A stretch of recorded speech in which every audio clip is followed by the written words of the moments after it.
नमस्कार मित्रांनो, आज दिनांक 22/5/2025. हवामान अंदाजामध्ये आपले सर्वांचे स्वागत.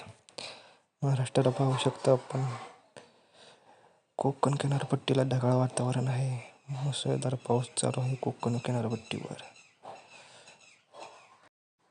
आपण पाहू शकता वाऱ्यांची दिशा. सिंधुदुर्गच्या जवळ लो प्रेशर एरिया तयार झालेला आहे. वारे महाराष्ट्रात येत आहे दक्षिण उत्तर दिशेने. सिंधुदुर्ग, कोल्हापूर, रत्नागिरी मुसळधार पाऊस चालू आहे. साताऱ्यात हलक्या मध्यम पावसाची नोंद. आपण पाहू शकता पुढील 48 ते 24 तासात मध्य महाराष्ट्र, कोकण विभागात मुसळधार पावसाची शक्यता आहे. पुणे, सातारा, सांगली, कोल्हापूर, सिंधुदुर्ग, रत्नागिरी, रायगड, मुंबई